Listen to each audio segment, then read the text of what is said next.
Hi, my name is Steve Kennedy, and this is our home in Cincinnati, Ohio. About 3 years ago, my wife and I decided to replace our old asphalt driveway with a stamped concrete driveway, sidewalk, and porch. Stamped concrete is also referred to as patterned concrete or decorative concrete. From a distance, the concrete surfaces look beautiful, but closer examination shows there to be significant problems. On the surface of the driveway and sidewalk, you'll notice the antiquing and sealer have flaked off the surfaces.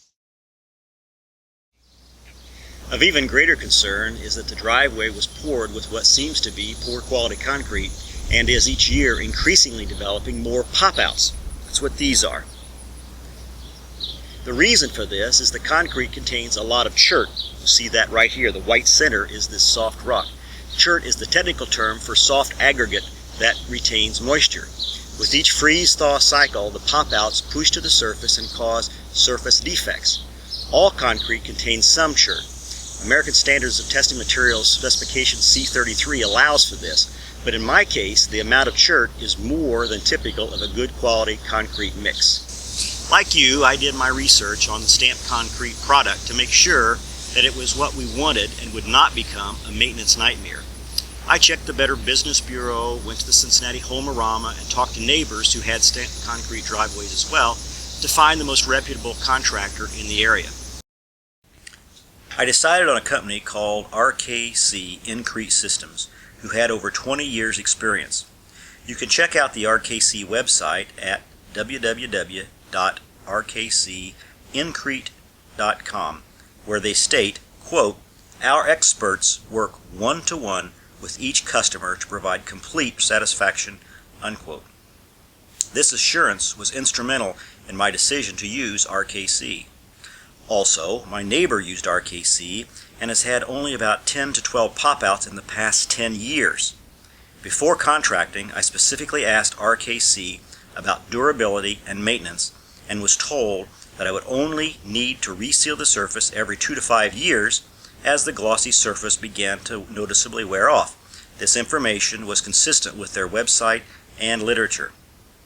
I signed the contract for the driveway on August 29, 2005, but then decided later to add the sidewalk and porch. We were not sent a modified contract until the end of October, as they were very busy. In Cincinnati, late October can be very cool with nights occasionally below freezing. Nevertheless, I signed the revised contract October 29, 2005 for $24,880.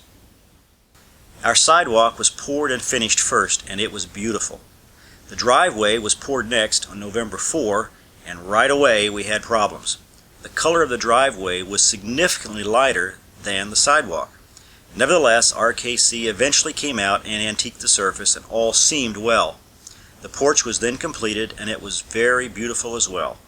Everything seemed fine, and all work was completed by mid-November 2005. RKC was so proud of their work that, with my permission, showed my home on their advertisements on television. Further, local TV handyman Gary Sullivan showed my home first when he highlighted stamped concrete on his TV program. My home is no longer in their advertisements. The first problem became apparent by the spring of 2006. The antiquing or tinting of the surface started to flake off, leaving bare concrete showing through. My problems were only just beginning. By the spring of 2007, major problems began to develop. Pop-outs appeared on the driveway. Not just a few, but a lot. By May of 2007, I had 127 surface defects like these, ranging in size from the size of an eraser on a pencil to the size of a baseball. This spring, that number has increased to 183 pop-outs. Interestingly, there have been no pop-outs on either the sidewalk or the porch, both of which were poured with good quality batches of concrete.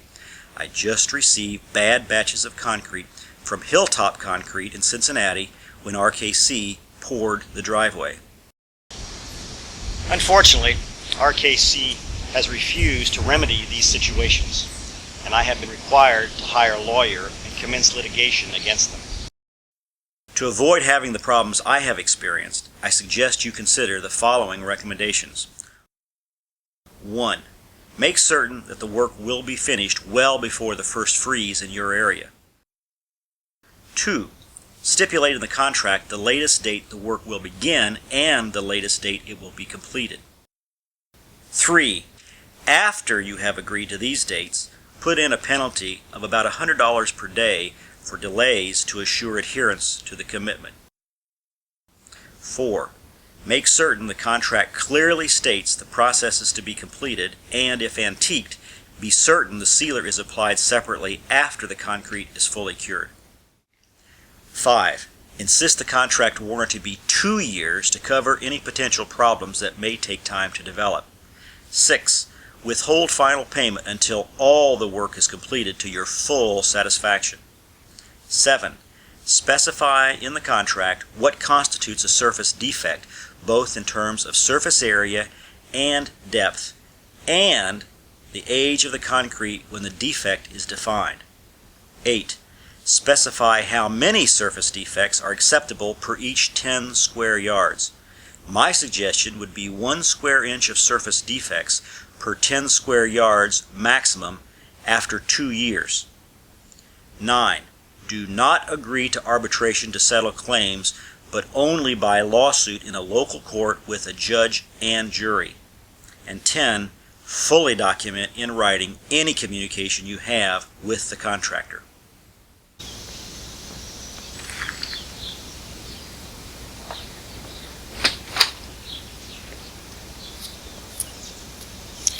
We as homeowners now have this medium as a powerful tool to fight unreliable contractors and concrete suppliers and make the world aware of their behavior and unwillingness to stand behind the performance of their products. While our KC and Hilltop Concrete of Cincinnati will not be happy about this video, they cannot stop me from telling you the truth. It is my hope that this information will allow you to avoid the problems I have encountered. I also hope that posting this on YouTube and elsewhere on the internet, on radio and television, as well as with trade associations, will result in your using these recommendations to protect yourself when contracting for stamped concrete. Hopefully, our combined efforts will force these contractors and the concrete industry as a whole to establish reasonable performance standards for stamped concretes so that you, the homeowner, receive decent value for your investment. Finally, I hope that you will find a reliable contractor who agrees by contract to stand behind the quality of their product. Thank you.